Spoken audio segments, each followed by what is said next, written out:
Shalom Ubrahá. A pedido da minha querida diretora do nosso site, diretora do nosso Facebook, diretora da nossa fanpage, a nossa querida Bátia Odessa, que pediu para mim dar um esclarecimento sobre as diferenças, sobre o que tem de errado no cristianismo, porque a gente não aceita o JC como Mashiach, porque a gente não aceita o cristianismo como uma religião verdadeira. E esse ponto, graças a Deus, é assim, você pergunta para uma criança pequena, está escrito nos 10 mandamentos que Deus é um. E aí o que eles falam? Que Deus é 3. Está escrito nos 10 mandamentos que não pode rezar para a estátua. Está escrito nos 10 mandamentos que tem que guardar o sábado.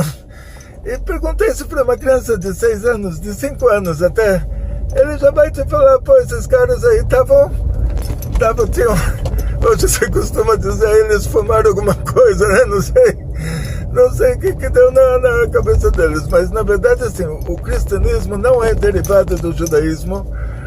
Os conceitos básicos do cristianismo, eles são conceitos da mitologia, que era a religião dos italianos antigos, dos romanos, e não era a religião que eles inventaram, era a religião que eles pegaram dos gregos.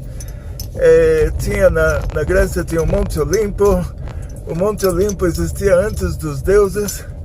Os deuses eram autoritários, eles eram cruéis, eles eram vingativos, eles eram rancorosos, eles eram prepotentes.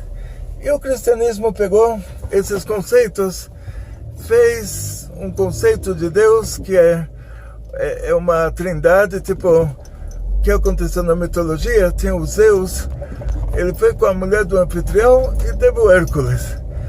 E isso para eles é considerado o Todo-Poderoso, que ele vai ter uma relação com uma mulher casada e ainda engravida ela, e o marido agradece.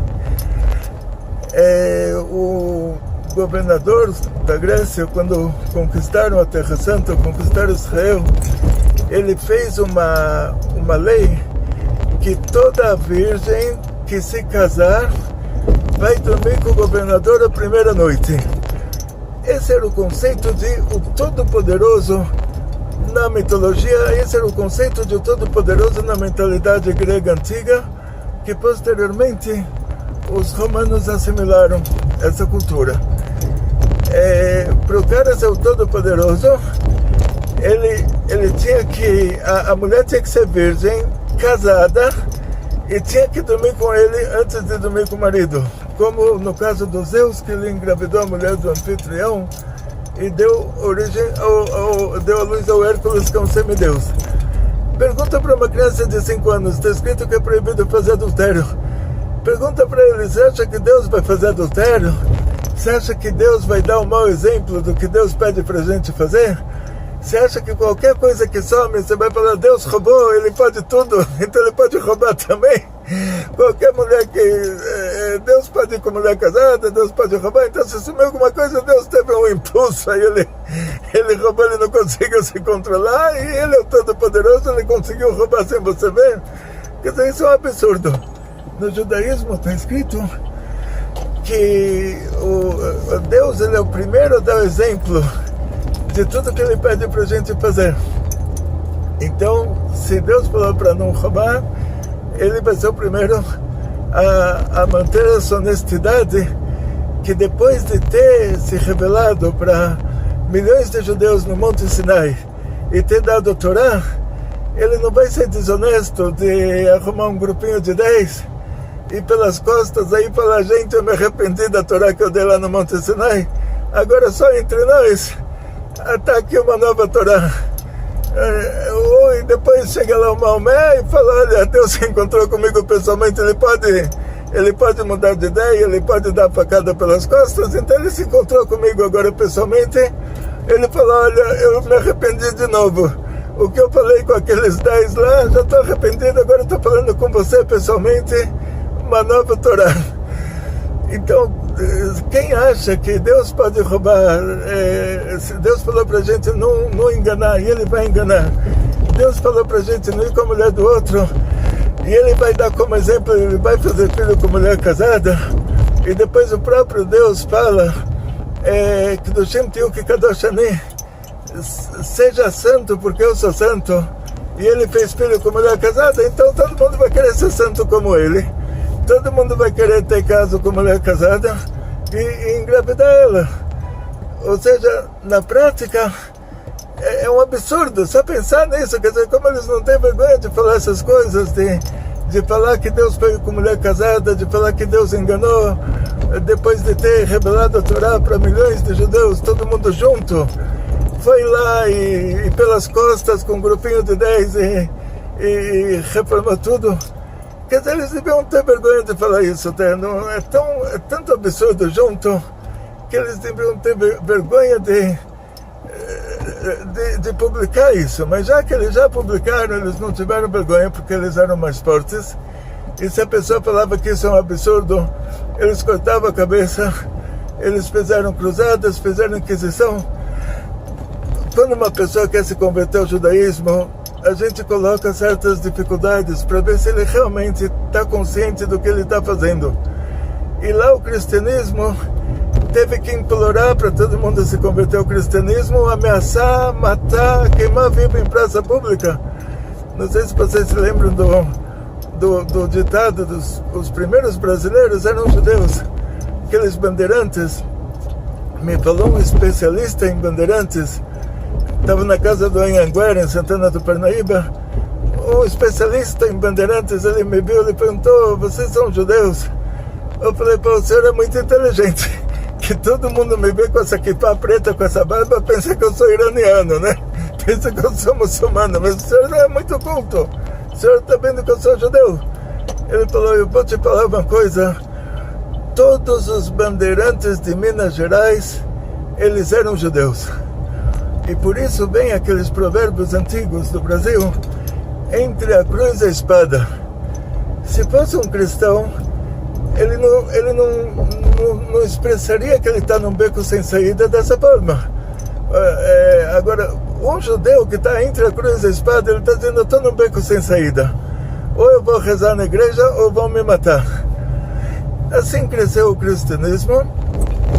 O Dom Yitzhak Abarbanel, que ele saiu da Espanha na Inquisição com 600 mil judeus, ele falou que tem um motivo espiritual para isso, que o cristianismo não se tornou uma religião tão grande sem motivo. Ele falou assim, os portugueses, os espanhóis e todos os europeus, eles são os descendentes do Esav da Torá, daquele país chamado Edom. Assim diz Dom Yitzhak Abarbanel. E ele diz que o JC, a gente não pode falar o nome, que fizeram da pessoa uma idolatria, e pelo judaísmo você não pode falar nomes de idolatrias. Então vamos falar JC. O JC, diz Dom Yitzhak Abarbanel, ele era a alma do Esav, o patriarca daquele país chamado Edom, da onde, de acordo com a Torá, descendem todos os europeus. Por isso diz Dom Yitzhak Abarbanel, que os europeus eles tiveram essa tendência para aceitar a religião cristã por causa dessa conexão de almas que eles têm com essa entidade idolatrada, que é nada mais, nada menos que a alma do próprio Esav, o patriarca do povo deles. Chegando nesse assunto espiritual, a gente vai fazer uma pergunta simples. A todos aqueles judeus que se perderam aqui, que eles foram convertidos à força, que eles estavam entre a cruz e a espada, e no fim, por motivos que a gente não sabe, alguns entregaram a vida, porque tem 3 coisas que a pessoa tem que morrer e não fazer, uma delas é idolatria. Alguns foram queimados em praça pública para não fazer idolatria, outros acabaram fazendo idolatria e, afinal das contas, eles fundaram o Brasil. O Brasil tem uma origem nesses cristãos novos nesses bandeirantes judeus. Então muitos brasileiros são descendentes desses judeus. E de vez em quando uma pessoa desperta e fala: eu quero ser judeu, sem motivo nenhum. Porque o motivo é a alma que está despertando. O motivo é a alma dele que não aguenta mais toda essa impureza, toda essa idolatria, toda essa situação. Então vamos voltar para o assunto. Como dissemos, o cristianismo não é derivado do judaísmo. O JC, ele é lembrado na Gemara. Ele era um aluno viveu no final da época dos gregos, começo da época dos romanos. Ele era um aluno do Rabbi Joshua ben Prachia. O Rabbi Joshua ben Prachia levou ele junto com ele para o Egito, para Alexandria, para arrecadar fundos para Yeshiva em Israel, e levou ele como aluno exemplar. A Gemara conta que realmente a mãe era judia e era casada com um judeu, e ela engravidou de outro judeu. Então esse status de criança é chamado de mamzer, bastardo, e esse bastardo ele vai ser discriminado provavelmente. Então Deus dá para os bastardos muita esperteza para equilibrar a discriminação que eles vão sofrer da sociedade. Então esse JC, ele era o melhor aluno do Rabbi Joshua ben Prachia. Os dois foram lá para o Egito. A doadora abriu as portas do palácio dela. O Rabbi Joshua ben Prachia, que estava sofrendo tanto com as dificuldades econômicas em Israel, na hora que ela abriu a porta do palácio, ele falou: que beleza, se referindo a beleza da casa dela. Aí o JC falou pro mestre dele, pro Rabbi Joshua ben Prachia, falou: mas os seios dela não são tão bonitos, a parte da frente dela. O Rabbi Joshua ben Prachia levou um susto, mas levou um susto, assim nos conta Gemara, que ele demitiu o JC. Ele falou: agora eu não quero mais você como aluno, eu te trago aqui para ser um exemplo da Torá que a gente está ensinando em Israel, e você está olhando para a mulher, e não só para a mulher, mas partes mais delicadas. E os dois se separaram dessa maneira. O JC tentou várias vezes voltar para o Rebbe dele, para o mestre dele. O mestre dele não aceitou e depois se arrependeu, falou que errou em não ter aceitado porque viu a consequência. E o dia que o mestre dele já estava disposto a aceitar ele de volta, o mestre estava falando chamar Israel, fez um sinal para ele esperar, e ele imaginou que está recebendo mais um sinal de vai embora, não te quero mais aqui. E aí ele foi e chutou o pau da barraca, no português assim bem claro. Deixou a nossa religião na prática. Mesmo que aqueles primeiros cristãos, eles só deixaram a Torá oral. Eles deixaram de cumprir a Torá oral, eles ficaram ligados à Torá escrita. Mas o problema é que a Torá escrita, sem a Torá oral, ela é uma idolatria. Ou seja, na Torá escrita está escrito que com o suor da sua face você vai comer o pão. Se não tem a Torá oral para explicar, você vai numa padaria, compra um pãozinho, passa na testa e come. Você não vai saber a explicação disso. A Torá oral, ela já existia antes da Torá escrita. Ela era a Kabbalah, ela era tudo que nossos patriarcas Abraão, Isaac e Jacob ensinavam. E Moshe, o próprio Moshe, quando ele recebeu a profecia dele, que é a Torá, o Pentateuco, ele perguntou para Deus tudo que ele estava em dúvida lá. Deus falou para ele como tem que ser feito, e dessa maneira ele fez. Isso passou oralmente de pai para filho. E mesmo que a Mishnah, que já é a Torá oral escrita, quando a Mishnah diz que Rabi Akiva falou isso, o Rabban Gamaliel falou aquilo, ela não está dizendo que eles inventaram essas palavras. Está dizendo que, olha, essa Torá oral chegou até nós, por meio deles, eles são uma fonte fidedigna para a Torá oral. Então, em outras palavras, aqueles primeiros cristãos ainda não tinham feito do JC uma idolatria, eles só tinham deixado a Torá parcialmente. Vamos lá, continuação. Hoje, quando você fala de judaísmo e cristianismo, o cristianismo ele é um derivado da mitologia, então ele não tem nada a ver com a gente. Os romanos antigos conseguiram pegar essa Torá escrita, que era o Pentateuco, a Torá oral, a Kabbalah, as coisas mais profundas, eles não tinham como pegar porque não estava escrito. Então, o interesse deles era que no livro do profeta Shmuel, o profeta nomeia o rei dessa maneira que o rei é nomeado por Deus. Isso é o que eles precisavam da nossa religião, nada mais do que isso. E quando eles repassam a religião para o povo, eles repassam isso de uma forma que, olha, saiba que o que vocês aprenderam na mitologia, que o mais forte tem que governar, que a pessoa que assassina o rei, ele se torna o rei, esquece, agora tem uma nova religião, quem assassinar o rei está fazendo contra Deus e vai para o inferno, Deus vai castigar ele. Tipo, isso eles estava bem na mitologia, assim, que Deus castiga, Deus é autoritário, Deus é vingativo, Deus é rancoroso, e agora eles falaram, agora Deus vai castigar, isso eles dão muito ênfase, vai castigar quem assassinar o rei, não pode mais assassinar o rei. Nessa nova religião, que é o cristianismo, o rei é nomeado por Deus. E Deus vai se vingar, que isso também na cultura deles, assim, Deus é vingativo, Deus vai se vingar de quem assassinar o rei. Mais do que isso eles não precisavam. Então, sendo que o templo de Júpiter estava aberto aos domingos, aí eles falaram, então, no lugar de sábado, vão fazer domingo.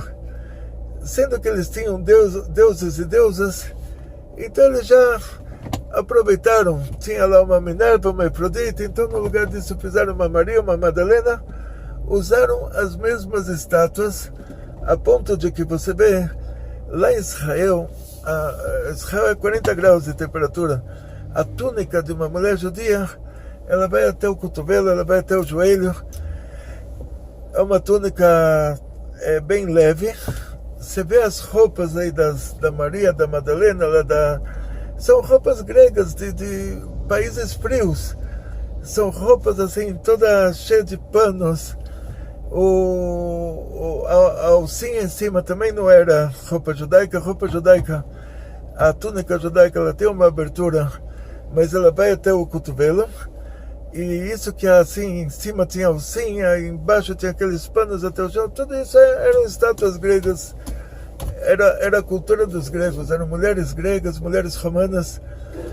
Ou seja, quando o JC nasceu, ele nasceu um judeu religioso, numa família que, coitado, né, não pediu para nascer onde ele nasceu, uma família que ele era o filho da mãe dele, não era o filho do pai dele. Até aí, a pessoa pode ter um futuro bom. Não é assim, não é o fim do mundo, como falamos antes, que Deus dá para os bastardos a esperteza para que eles consigam equilibrar a discriminação que eles vão passar. O problema principal lá é que os cristãos dizem que quando o JC nasceu tinha estrela cadente, tinha 3 reis magos, e o Herodes matou todas as crianças porque ficou com medo que ele nascesse. Primeiro que ele não bebeu, ele não era da época do Herodes, ele era muito antes, uns 200 anos antes do Herodes.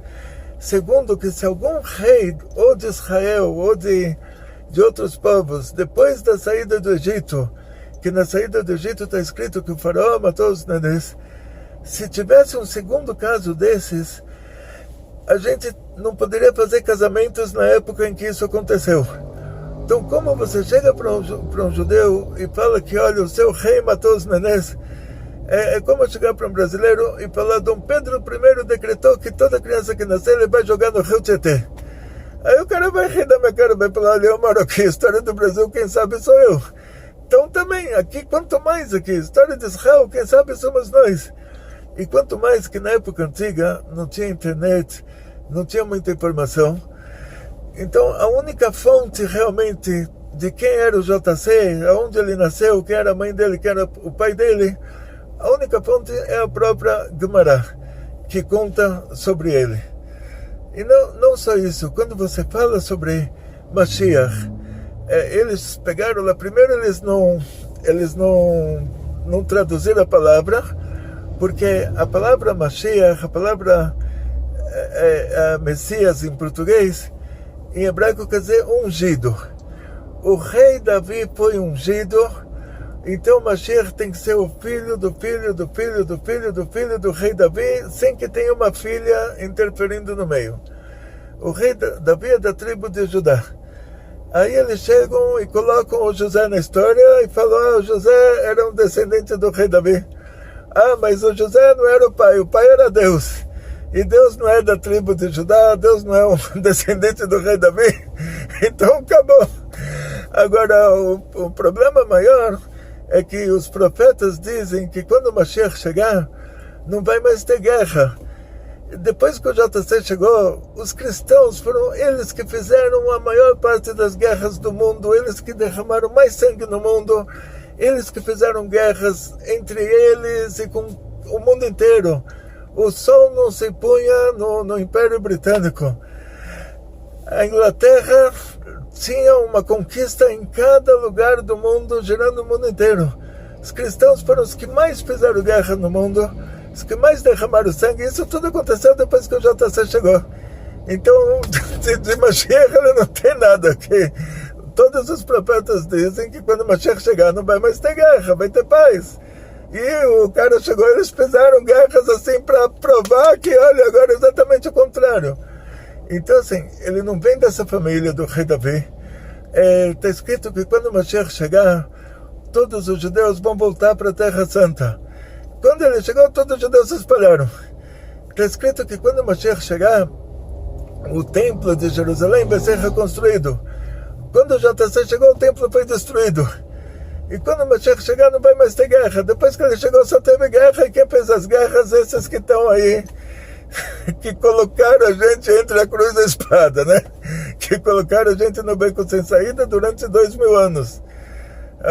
Enquanto que em países árabes não teve Inquisição, em países árabes não teve cruzadas, quer dizer, os judeus que moravam no Oriente não passaram por todo esse sufoco que os judeus do Ocidente passaram. Quer dizer, então eles querem dizer, o cara não vem da família, todos os sinais são contrários, aí para não ficar feio, não traduzir a palavra ungido quando ele não é ungido, quando ele não é um descendente do rei Davi que foi ungido, então eles transliteraram Mashiach para Messias. Para você não saber o que é isso, para achar que, olha, isso é o Salvador, não é? É o Salvador do quê? Quais foram as consequências depois que ele chegou? 2000 anos de sofrimento, 2000 anos de derramamento de sangue. Salvador do quê? O que ele salvou? Os romanos tinham uma idolatria, aí eles fizeram outra idolatria. Aí hoje deram uma maquiada na idolatria, os evangélicos cortaram um pouquinho das estátuas lá, mas o conceito de Deus deles continua sendo uma trindade. Quer dizer assim, o que ele já mudou no mundo para melhor? Quero dizer, para pior sim, mas para melhor. O que ele já mudou para darem algum... Então, na prática, Dona Itzhak Abarbanel falou que a ligação dos cristãos com o cristianismo é a ligação da alma do Esav com os descendentes do Esav. E muitas vezes uma pessoa não sente essa ligação, porque ele não tem nada a ver com esse povo, ele não tem nada a ver com essa raiz de almas. Ele tem a ver ao contrário, ele tem a ver com uma raiz de alma do bandeirante coitado que estava entre a cruz e a espada, e no fim colocaram ele na igreja e deram um banho de água benta em cima dele, e até hoje essa família está perdida por aí sem saber quem eles são. Então, por causa disso, hoje em dia muitas pessoas estão despertando. Você vê lá em Israel, o rabinato já não sabe mais o que fazer, de tanta gente que bem se converteu ao judaísmo, de países cristãos, nos Estados Unidos, até no Brasil, a gente vê um grande movimento de Bnei Noach. Bnei Noach, que o Rebbe de Lubavitch, ele pediu para ensinar para todos os povos do mundo 7 mandamentos dos Bnei Noach. E muitas pessoas que se aproximam do movimento de Bnei Noach, eles estão procurando o judaísmo, na verdade. Porque o Bnei Noach é uma categoria da religião judaica. Eles estão procurando o judaísmo e essa é a porta de entrada. Então, na prática, a gente vê isso com os nossos próprios olhos. Nós vemos esses brasileiros que eles procuram o judaísmo, eles estão vendo que eles foram enganados durante 2000 anos em seguida. Enganaram, eles foram ameaçados, eles foram mortos, eles foram enganados, eles foram... O que toda essa idolatria trouxe para a gente foi só uma desgraça. Agora, graças a Deus, o mundo está se refinando, as pessoas estão se questionando e a gente deixa isso acontecer sozinho. A gente nós explicamos, quando alguém pergunta, nós explicamos. O judaísmo não é uma religião que tem um proselitismo. A gente não incentiva pessoas a se converter ao judaísmo, muito pelo contrário. Quando uma pessoa quer de verdade, a gente tenta dificultar ao máximo para ver se realmente ele está consciente do que ele está fazendo. Sendo que a conversão, para ser válida, ela tem que ser por motivos religiosos.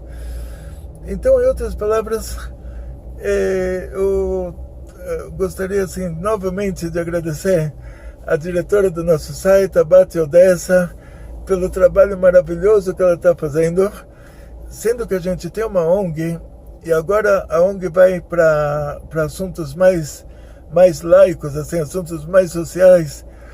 Então a parte religiosa da ONG vai estar separada da parte laica. Então agora já o nosso site, que era www.ongtorah.com, agora vai ser www.rabinogloiber.com. Agradeço a Bati Odessa por ter conseguido mudar o domínio do site, a Tabata e o Rogério na Itália, que eles são responsáveis pela nosso canal do YouTube. E agradeço o Shlomo Zalman, esposa, no Rio de Janeiro, no Jacarepaguá, que ele tem três canais de podcast, de Rabino Gloiber no podcast. No Deezer ele tem, no Spotify.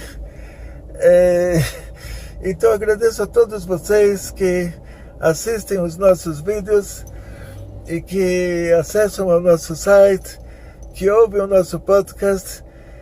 Qualquer pergunta que tiver acima disso, me manda e a gente continua. Essa história deve ter uma continuação. Então, vocês podem mandar para a diretora do nosso canal, para a Tabata, manda as perguntas para ela, ela manda para mim, e a gente continua, a gente faz mais um vídeo para continuar explicando coisas que não ficaram ainda claras nesse vídeo aqui. Mas assim, só fazer um resumo, o judaísmo não tem nada a ver com o cristianismo. O cristianismo não é derivado do judaísmo. No judaísmo, Deus é a essência do bem, e a natureza de quem é bom é fazer o bem. Deus é a essência da humildade. Moshe, ele é o mais humilde de todos os seres humanos. O amor que Hashem tem por nós, o amor que Moshe tem pelo povo de Israel, é um amor infinito. E no judaísmo, quando você reza para Deus, você fala você não fala vós estarás, serás, ou Deus está lá em cima do Monte Olimpo, lá todo prepotente, e você sendo pisado lá embaixo. Não é assim? Quer dizer, no judaísmo, Deus é um Deus presente, é um Deus que interage com a gente, é um Deus que ama cada um de nós mais do que nós amamos, mais do que se eu tivesse 100 anos de idade e tivesse um nenê. Hashem ama cada um de nós muito mais do que eu amaria essa criança que nasceu na minha velhice. E na mitologia é exatamente o contrário.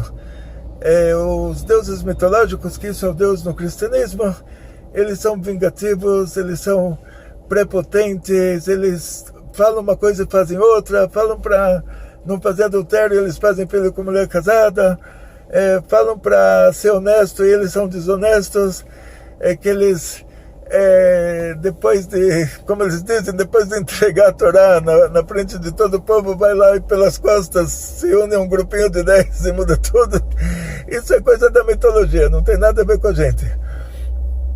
Então, na prática, tem histórias de Únculos, que era sobrinho do Titus, do imperador romano. Ele conta muitas histórias assim, a diferença entre a religião mitológica e a nossa religião.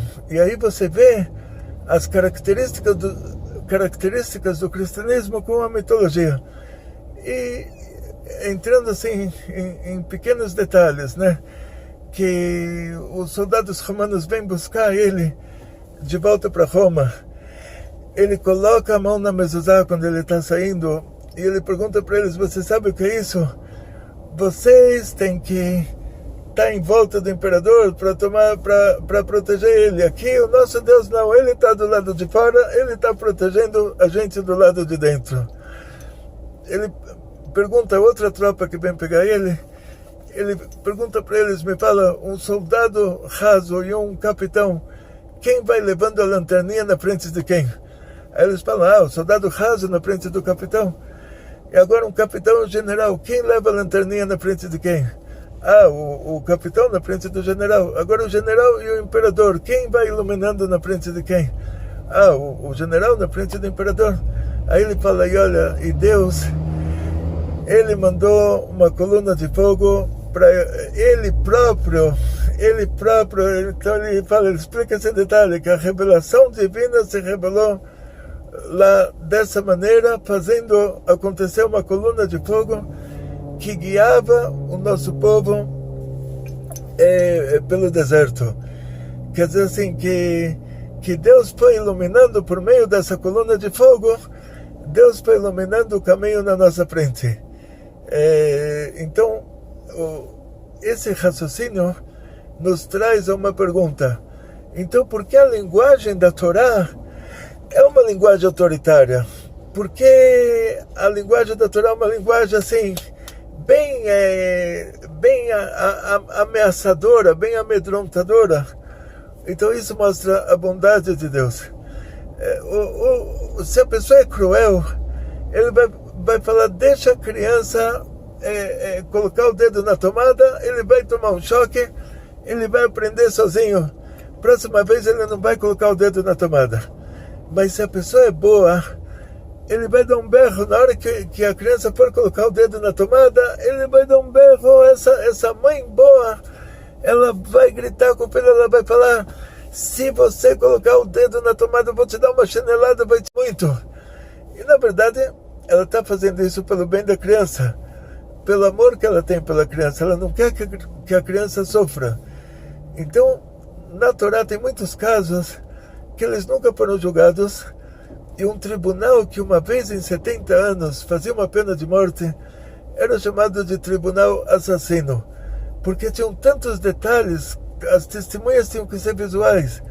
Então, no julgamento de adultério, tinha que ter duas testemunhas, judeus religiosos acima de 13 anos, vendo o pincel entrar dentro do tinteiro, tipo, a parte dela entrar dentro da parte dela. E é claro que uma mulher que vai fazer um adultério, ela não vai trazer dois meninos de Yeshiva para ver o ato.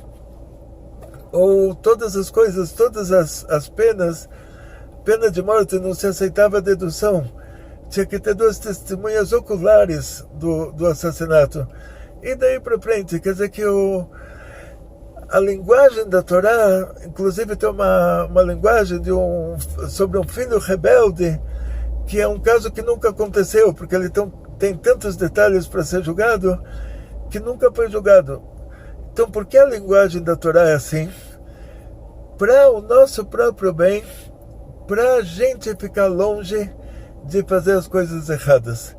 Por isso, a linguagem da Torá é uma linguagem autoritária, como uma mãe boazinha que ela quer o bem do próprio filho, e ela grita para o filho não arriscar a própria vida enfiando o dedo na tomada.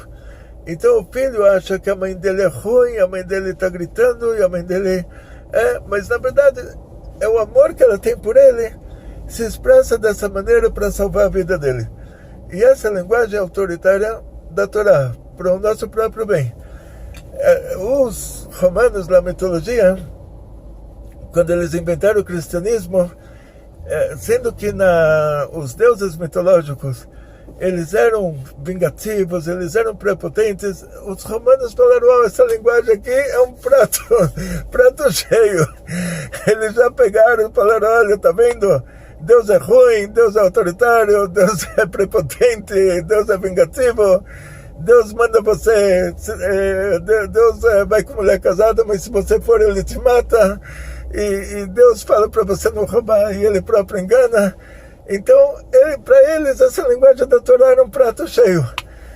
Mas para nós, que a gente entende o que tem por trás dessa linguagem da Torá, é que ela está te salvando, salvando a sua vida. Ela está te salvando de fazer a coisa errada, para não, Deus me livre, causar o mal para sua alma.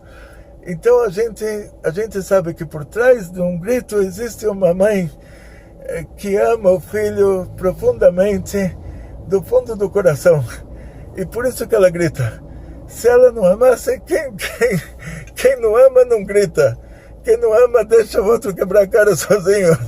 Mas quem grita para avisar para ela, não faz isso que vai te doer, aí quer dizer que ela ama de verdade.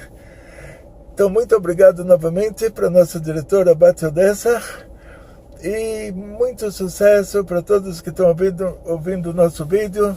Muito sucesso, muita saúde, muito dinheiro, muitas felicidades. E quando vocês estiverem cozinhando, preparando a comida para o Shabbat, pode ouvir o meu vídeo. Tem que colocá-la. É bom revisar de vez em quando as aulas. E não se esqueçam de se inscrever no nosso canal, apertar o sininho, aquele sininho é kasher, sininho para avisar que tem mais uma aula de Torá a caminho. Kol tov v'atzlachah rabah lekulam.